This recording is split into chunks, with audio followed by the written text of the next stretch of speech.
ਪਿਆਰੇ ਬੱਚਿਓ, ਆਪ ਸਭ ਨੂੰ ਮੇਰੇ ਵੱਲੋਂ ਪਿਆਰ ਭਰੀ ਸਤਿ ਸ਼੍ਰੀ ਅਕਾਲ। ਅੱਜ ਅਸੀਂ ਕਰਨ ਜਾ ਰਹੇ ਹਾਂ ਤੁਹਾਡੀ 10ਵੀਂ ਜਮਾਤ ਦਾ ਪਾਠ 13 ਭਾਰਤੀ ਲੋਕਤੰਤਰ ਦਾ ਸਰੂਪ ਭਾਗ ਦੂਜਾ। ਬੱਚਿਓ, ਭਾਗ 1 ਦੇ ਵਿੱਚ ਅਸੀਂ ਇਹ ਜਾਣਿਆ ਕਿ ਲੋਕਤੰਤਰ ਕੀ ਹੁੰਦਾ ਹੈ, ਲੋਕਤੰਤਰ ਦੀ ਸਫਲਤਾ ਲਈ ਕੀ ਜ਼ਰੂਰੀ ਸ਼ਰਤਾਂ ਹਨ ਅਤੇ ਲੋਕਤੰਤਰ ਦੀਆਂ ਕੀ ਵਿਸ਼ੇਸ਼ਤਾਵਾਂ ਹਨ। ਅੱਜ ਅਸੀਂ ਪੜ੍ਹਨ ਜਾ ਰਹੇ ਹਾਂ। ਆਓ ਦੇਖੀਏ। ਇਸ ਤਸਵੀਰ ਨੂੰ ਦੇਖ ਕੇ ਤੁਹਾਨੂੰ ਕੁਝ ਅੰਦਾਜ਼ਾ ਹੋ ਗਿਆ ਹੋਵੇਗਾ ਕਿ ਅੱਜ ਅਸੀਂ ਕੀ ਪੜ੍ਹਨ ਜਾ ਰਹੇ ਹਾਂ। ਬੱਚਿਓ, ਅੱਜ ਅਸੀਂ ਪੜ੍ਹਾਂਗੇ ਚੋਣਾਂ ਦੇ ਬਾਰੇ ਵਿੱਚ।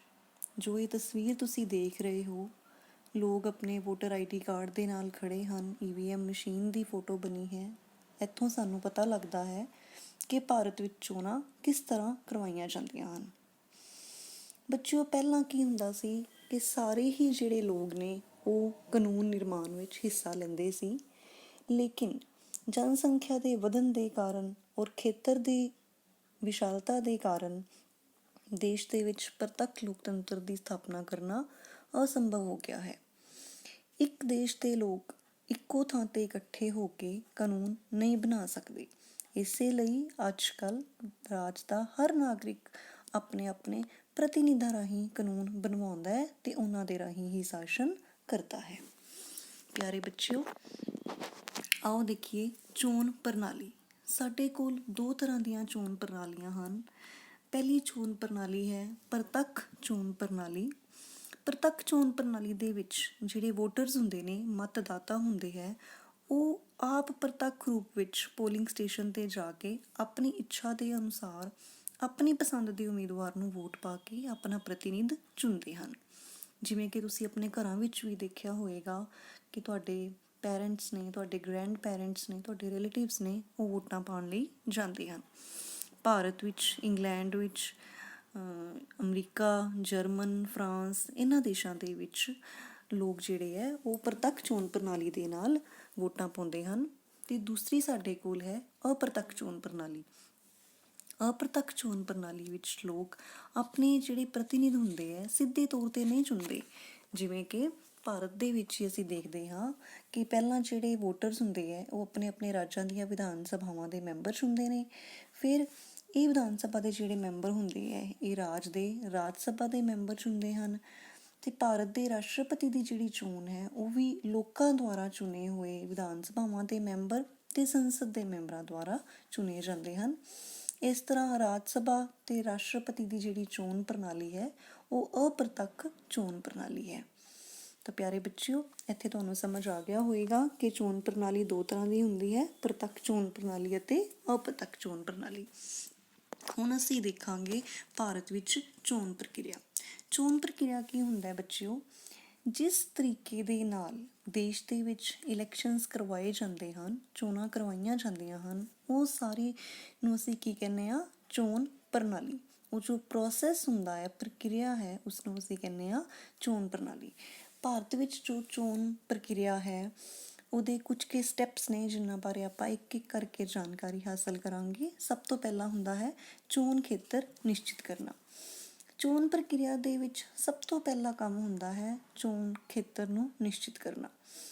ਦੇਖੋ ਬੱਚਿਓ, ਲੋਕ ਸਭਾ ਦੇ ਵਿੱਚ ਚਾਹੇ ਰਾਜ ਸਭਾ ਦੇ ਵਿੱਚ ਜਿਹੜਾ ਇੱਕ ਉਮੀਦਵਾਰ ਹੈ ਉਹਨੂੰ ਵੋਟਾਂ ਪਾਉਣ ਦੇ ਲਈ ਇੱਕ ਸਪੈਸੀਫਿਕ ਹਲਕੇ ਦੀ ਚੋਣ ਕੀਤੀ ਜਾਂਦੀ ਹੈ। ਭਾਵ ਜੋ ਚੋਣ ਖੇਤਰ ਹੁੰਦੇ ਨੇ ਉਹਨੂੰ ਲਗਭਗ ਬਰਾਬਰ ਭਾਗਾਂ ਦੇ ਵਿੱਚ ਵੰਡ ਦਿੱਤਾ ਜਾਂਦਾ ਹੈ। ਅਤੇ ਆਮ ਤੌਰ 'ਤੇ ਜੋ ਵਿਧਾਨ ਸਭਾ ਦੀਆਂ ਚੋਣਾਂ ਹੁੰਦੀਆਂ ਉਹਨਾਂ ਦੇ ਵਿੱਚ ਇੱਕ ਰਾਜ ਨੂੰ ਜਨਸੰਖਿਆ ਦੇ ਆਧਾਰ 'ਤੇ ਬਰਾਬਰ ਵੰਡ ਦਿੱਤਾ ਜਾਂਦਾ ਹੈ ਅਤੇ ਹਰੇਕ ਖੇਤਰ ਵਿੱਚੋਂ ਆਪਣਾ ਇੱਕ ਪ੍ਰਤੀਨਿਧ ਚੁਣਿਆ ਜਾਂਦਾ ਹੈ। ਅਗਲਾ ਜਿਹੜਾ ਸਾਡਾ ਸਟੈਪ ਹੁੰਦਾ ਹੈ ਉਹ ਦੇਖਦੇ ਹਾਂ ਆਪਾਂ ਮਤਦਾਤਾ ਸੂਚੀ। ਤੁਹਾਡੇ ਸਾਹਮਣੇ ਇੱਕ ਤਸਵੀਰ ਨਜ਼ਰ ਆ ਰਹੀ ਹੈ ਜਿਹਦੇ ਵਿੱਚ ਵੋਟਰ ਲਿਸਟ ਬਣਾਈ ਹੋਈ ਹੈ। ਇਹਨੂੰ ਇਲੈਕਟੋਰਲ ਰੋਲ ਵੀ ਕਹਿ ਦਿੰਦੇ ਹਾਂ ਆਪਾਂ। ਔਰ ਚੋਣਾਂ ਕਰਵਾਉਣ ਦੇ ਲਈ ਹਰੇਕ ਚੋਣ ਖੇਤਰ ਦੀ ਮਤਦਾਤਾ ਜਿਹੜੇ ਹੁੰਦੇ ਆ ਸੂਚੀ ਤਿਆਰ ਕੀਤੀ ਜਾਂਦੀ ਹੈ। ਉਹੀ ਵੋਟਰ ਵੋਟ ਪਾ ਸਕਦਾ ਹੁੰਦਾ ਹੈ ਜਿਸ ਦਾ ਨਾਮ ਵੋਟਿੰਗ ਲਿਸਟ ਵਿੱਚ ਹੁੰਦਾ ਹੈ। ਇਹ ਲਿਸਟ ਤੁਹਾਡੇ ਸਾਹਮਣੇ ਮੈਂ ਡਿਸਪਲੇ ਕੀਤੀ ਹੋਈ ਹੈ। ਜਿਨ੍ਹਾਂ ਦੇ ਨਾਮ ਇਸ ਤਰ੍ਹਾਂ ਦੀ ਲਿਸਟ ਵਿੱਚ ਹੁੰਦੇ ਹਨ ਉਹੀ ਲੋਕ ਹੀ ਚੋਣਾਂ ਪਾਉਣ ਵਿੱਚ ਹਿੱਸਾ ਲੈ ਸਕਦੇ ਹਨ। ਉਸ ਤੋਂ ਬਾਅਦ ਹੁੰਦਾ ਹੈ ਚੋਣ ਮਿਤੀ ਦਾ ਐਲਾਨ ਕਰਨਾ। ਚੋਣ ਆਯੋਗ ਚੋਣਾਂ ਦਾ ਐਲਾਨ ਕਰਨ ਉਪਰੰਤ ਚੋਣਾਂ ਦਾ ਪੂਰਾ ਪ੍ਰੋਗਰਾਮ ਉਲੀਕਦਾ ਹੈ, ਜਿਵੇਂ ਕਿ ਨਾਮਜ਼ਦਗੀ ਪੱਤਰ ਭਰਨਾ, ਉਹਦੀ ਮਿਤੀ ਨਿਸ਼ਚਿਤ ਕਰਨਾ, ਨਾਮ ਵਾਪਸ ਲੈਣ ਦੀ ਮਿਤੀ ਨਿਸ਼ਚਿਤ ਕਰਨਾ, ਛਾਨਬੀਨ ਕਰਨ ਦੀ ਨੀਤੀ ਨਿਸ਼ਚਿਤ ਕਰਨਾ। ਇਸ ਤਰੀਕੇ ਨਾਲ ਚੋਣਾਂ ਦਾ ਦਿਨ, ਚੋਣਾਂ ਦਾ ਸਮਾਂ, ਇਹ ਸਭ ਕੁਛ ਚੋਣ ਆਯੋਗ ਦੁਆਰਾ ਨਿਸ਼ਚਿਤ ਕੀਤਾ ਜਾਂਦਾ ਹੈ। ਉਸ ਤੋਂ ਬਾਅਦ ਕੀ ਹੁੰਦਾ ਹੈ ਬੱਚਿਓ, ਨਾਮਜ਼ਦਗੀ ਫਾਰਮ ਭਰਨਾ। ਤੁਹਾਡੇ ਸਾਹਮਣੇ ਮੈਂ ਇੱਕ ਫਾਰਮ ਡਿਸਪਲੇ ਕੀਤਾ ਹੈ ਤੁਹਾਡੀ ਸਕਰੀਨ 'ਤੇ, ਦੇਖੋ ਇਹ ਕੀ ਹੁੰਦਾ ਹੈ, ਇਲੈਕਸ਼ਨ ਨੋਮੀਨੇਸ਼ਨ ਫਾਰਮ, ਜਿਹਨੂੰ ਅਸੀਂ ਕਹਿੰਦੇ ਹਾਂ ਨਾਮਜ਼ਦਗੀ ਫਾਰਮ। ਚੋਣ ਆਯੋਗ ਇੱਕ ਮਿਤੀ ਨਿਸ਼ਚਿਤ ਕਰਦਾ ਹੈ, ਜੋ ਉਮੀਦਵਾਰ ਚੋਣ ਲੜਨਾ ਚਾਹੁੰਦੇ ਹੁੰਦੇ ਹਨ ਉਹ ਆਪਣਾ ਇਹ ਵਾਲਾ ਨਾਮਜ਼ਦਗੀ ਫਾਰਮ ਭਰ ਕੇ ਉਸ ਮਿਤੀ ਤੱਕ ਜਮ੍ਹਾਂ ਕਰਾ ਦਿੰਦੇ ਹਨ। ਇਹ ਨਾਮਜ਼ਦਗੀ ਫਾਰਮ ਛਪਿਆ ਹੀ ਹੁੰਦਾ ਹੈ, ਜਿਸ ਦੇ ਉੱਪਰ ਉਮੀਦਵਾਰ ਨੇ ਆਪਣੀ ਪ੍ਰਵਾਨਗੀ ਦੇਣੀ ਹੁੰਦੀ ਹੈ। ਨਾਮਜ਼ਦਗੀ ਫਾਰਮ ਰਿਟਰਨਿੰਗ ਅਫਸਰ ਨੂੰ ਨਿਸ਼ਚਿਤ ਸਮੇਂ ਤੇ ਨਿਸ਼ਚਿਤ ਮਿਤੀ ਤੱਕ ਪੇਸ਼ ਕਰਨੇ ਜ਼ਰੂਰੀ ਹੁੰਦੇ ਹਨ। ਜਦੋਂ ਨਾਮਜ਼ਦਗੀ ਫਾਰਮ ਭਰਿਆ ਜਾਂਦਾ ਹੈ, ਉਸ ਤੋਂ ਬਾਅਦ ਦਾ ਪ੍ਰੋਸੈਸ ਕੀ ਹੈ, ਨਾਮ ਵਾਪਸੀ। ਸਾਰੇ ਉਮੀਦਵਾਰਾਂ ਦੀ ਨਾਮਜ਼ਦਗੀ ਦੇ ਫਾਰਮਾਂ ਦੀ ਜਾਂਚ ਪੜਤਾਲ ਕਰਨ ਉਪਰੰਤ ਇੱਕ ਨਿਸ਼ਚਿਤ ਡੇਟ ਫਿਕਸ ਕੀਤੀ ਜਾਂਦੀ ਹੈ ਤੇ ਉਹਨਾਂ ਨੂੰ ਕਿਹਾ ਜਾਂਦਾ ਹੈ ਕਿ ਉਹ ਆਪਣਾ ਨਾਮ ਵਾਪਸ ਲੈ ਸਕਦੇ ਹਨ।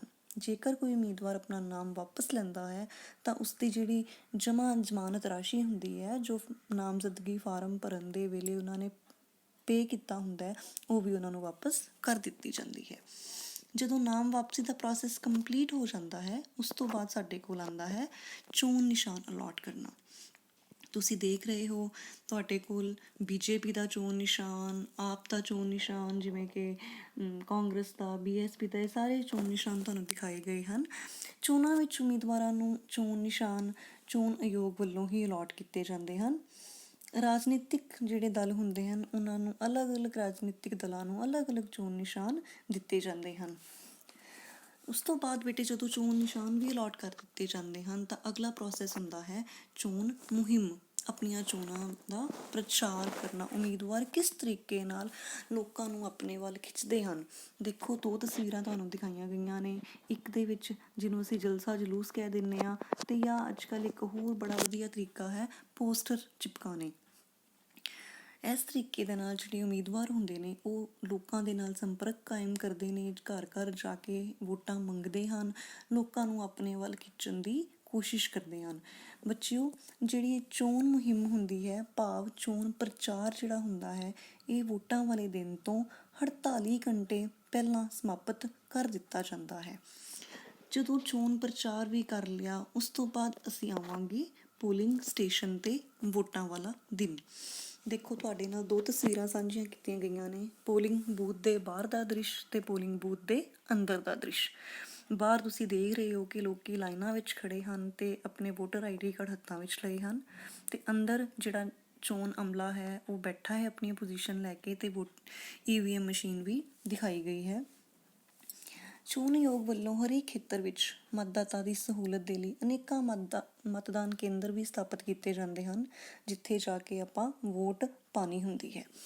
ਵੋਟਾਂ ਤੋਂ ਬਾਅਦ ਬੱਚਿਓ ਹੁੰਦਾ ਹੈ ਵੋਟਾਂ ਦੀ ਗਿਣਤੀ, ਭਾਵ ਮਤਾਂ ਦੀ ਗਿਣਤੀ ਅਤੇ ਨਤੀਜੇ। ਤੁਸੀਂ ਦੇਖ ਰਹੇ ਹੋ ਇੱਥੇ ਬਹੁਤ ਸਾਰੀਆਂ EVM ਮਸ਼ੀਨਸ ਦਿਖਾਈਆਂ ਗਈਆਂ ਨੇ, ਇਹ ਗਿਣਤੀ ਕਰਨ ਦੇ ਲਈ ਹੀ ਇਕੱਠੀਆਂ ਕੀਤੀਆਂ ਗਈਆਂ ਹਨ।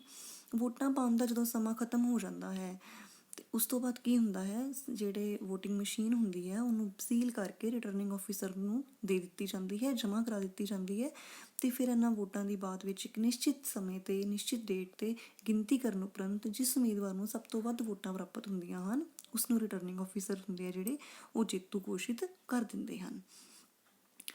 ਉਸ ਤੋਂ ਅਗਲਾ ਸਟੈਪ ਹੁੰਦਾ ਹੈ ਚੋਣ ਖਰਚੇ ਦਾ ਵੇਰਵਾ।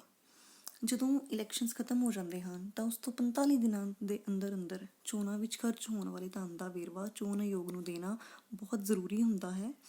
ਇਹ ਇੱਕ ਨਿਸ਼ਚਿਤ ਅਮਾਊਂਟ ਹੈ, ਨਿਸ਼ਚਿਤ ਧਨ ਰਾਸ਼ੀ ਹੈ ਜਿਹੜੀ ਕਿ ਖਰਚ ਕੀਤੀ ਜਾ ਸਕਦੀ ਹੈ। ਇਸ ਲਈ ਕੀਤਾ ਗਿਆ ਹੈ ਕਿਉਂਕਿ ਜਿਹੜੇ ਅਮੀਰ ਵਿਅਕਤੀ ਨੇ ਉਹ ਤਾਂ ਬਹੁਤ ਜ਼ਿਆਦਾ ਪੈਸਾ ਖਰਚ ਕਰ ਸਕਦੇ ਹਨ ਤੇ ਗਰੀਬ ਵਿਅਕਤੀ ਉਹਨਾਂ ਦਾ ਮੁਕਾਬਲਾ ਨਹੀਂ ਕਰ ਸਕਦੇ, ਇਸ ਕਰਕੇ ਪੈਸਾ ਖਰਚ ਕਰਨ ਦੀ ਵੀ ਹੱਦ ਨਿਸ਼ਚਿਤ ਕੀਤੀ ਗਈ ਹੈ। ਔਰ ਸਭ ਤੋਂ ਅਖੀਰਲਾ ਸਟੈਪ ਕੀ ਹੁੰਦਾ ਬੱਚਿਓ, ਚੋਣ ਵਿਰੁੱਧ ਅਪੀਲ। ਜੇਕਰ ਕੋਈ ਉਮੀਦਵਾਰ ਚੋਣ ਨਤੀਜੇ ਦੀ ਘੋਸ਼ਣਾ ਤੋਂ ਬਾਅਦ ਇਹ ਮਹਿਸੂਸ ਕਰਦਾ ਹੈ ਕਿ ਚੋਣਾਂ ਦੇ ਵਿੱਚ ਉਹਦੇ ਨਾਲ ਕੋਈ ਜ਼ਿਆਦਤੀ ਹੋਈ ਹੈ ਜਾਂ ਪੱਖਪਾਤ ਹੋਇਆ ਹੈ ਜਾਂ ਗੈਰ ਕਾਨੂੰਨੀ ਸਾਧਨਾਂ ਦੀ ਵਰਤੋਂ ਕਰਕੇ ਚੋਣ ਜਿੱਤੀ ਗਈ ਹੈ, ਤਾਂ ਉਹ ਆਪਣੀਆਂ ਚੋਣਾਂ ਦੇ ਵਿਰੁੱਧ ਉੱਚ ਅਦਾਲਤ ਜਾਂ ਸਰਵਉੱਚ ਅਦਾਲਤ ਵਿੱਚ ਅਪੀਲ ਵੀ ਕਰ ਸਕਦਾ ਹੈ। ਅਦਾਲਤ ਜਾਂਚ ਪੜਤਾਲ ਕਰਦੀ ਹੈ। ਜੇਕਰ ਲਾਏ ਗਏ ਦੋਸ਼ ਸਿੱਧ ਹੋ ਜਾਂਦੇ ਹਨ ਤਾਂ ਉਮੀਦਵਾਰ ਦੀ ਚੋਣ ਰੱਦ ਕਰ ਦਿੱਤੀ ਜਾਂਦੀ ਹੈ। ਪਿਆਰੇ ਬੱਚਿਓ, ਇਹ ਸੀ ਭਾਰਤ ਦੇ ਵਿੱਚ ਚੋਣ ਪ੍ਰਕਿਰਿਆ। ਆਪਾਂ ਇਹਦੇ ਨਾਲ ਥੋੜ੍ਹੀ ਜਿਹੀ ਦੁਹਰਾਈ ਕਰਦੇ ਹਾਂ। ਖਾਲੀ ਥਾਵਾਂ ਭਰੋ। ਭਾਰਤ ਵਿੱਚ ਰਾਸ਼ਟਰਪਤੀ ਦੀ ਚੋਣ ਡੈਸ਼ ਚੋਣ ਪ੍ਰਣਾਲੀ ਰਾਹੀਂ ਕੀਤੀ ਜਾਂਦੀ ਹੈ। ਆਪਾਂ ਹੁਣੇ ਹੀ ਪੜ੍ਹਿਆ ਏ, ਤਾਂ ਇਸ ਪ੍ਰਸ਼ਨ ਦਾ ਸਹੀ ਉੱਤਰ ਹੈ ਅਪ੍ਰਤੱਖ ਚੋਣ ਪ੍ਰਣਾਲੀ ਰਾਹੀਂ। ਅਗਲੀ ਖਾਲੀ ਥਾਂ, ਨਾਮਜ਼ਦਗੀ ਫਾਰਮ ਡੈਸ਼ ਅਫਸਰ ਨੂੰ ਨਿਸ਼ਚਿਤ ਮਿਤੀ ਤੱਕ ਪੇਸ਼ ਕਰਨਾ ਜ਼ਰੂਰੀ ਹੁੰਦਾ ਹੈ।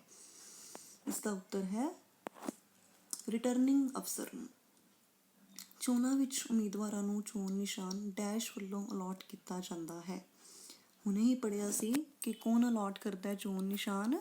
ਚੋਣ ਆਯੋਗ। ਚੋਣ ਮਿਤੀ ਮਤਦਾਨ ਵਾਲੇ ਦਿਨ ਤੋਂ ਡੈਸ਼ ਘੰਟੇ ਪਹਿਲਾਂ ਚੋਣ ਮੁਹਿੰਮ ਸਮਾਪਤ ਹੋ ਜਾਂਦੀ ਹੈ। ਕਿੰਨੇ ਘੰਟੇ ਪਹਿਲਾਂ? 48 ਘੰਟੇ ਪਹਿਲਾਂ। ਆਪਾਂ ਪੜ੍ਹ ਕੇ ਆਏ ਹਾਂ ਕਿ ਚੋਣ ਮੁਹਿੰਮ ਹੁੰਦੀ ਹੈ ਜਾਂ ਚੋਣ ਪ੍ਰਚਾਰ ਹੈ, ਉਹ ਮਤਦਾਨ ਵਾਲੇ ਦਿਨ ਤੋਂ 48 ਘੰਟੇ ਪਹਿਲਾਂ ਸਮਾਪਤ ਕਰ ਦਿੱਤੀ ਜਾਂਦੀ ਹੈ। ਤਾਂ ਪਿਆਰੇ ਬੱਚਿਓ, ਮੈਨੂੰ ਉਮੀਦ ਹੈ ਤੁਹਾਨੂੰ ਇਸ ਪਾਠ ਦਾ ਇਹ ਵਾਲਾ ਭਾਗ ਚੰਗੀ ਤਰ੍ਹਾਂ ਸਮਝ ਆ ਗਿਆ ਹੋਵੇਗਾ ਅਤੇ ਤੁਸੀਂ ਆਪਣੀ ਪਾਠ ਪੁਸਤਕ ਦੇ ਪਿੱਛੇ ਦਿੱਤੇ ਅਭਿਆਸ ਦੇ ਪ੍ਰਸ਼ਨ ਵੀ ਹੱਲ ਕਰ ਲਓਗੇ। ਬਹੁਤ ਬਹੁਤ ਧੰਨਵਾਦ।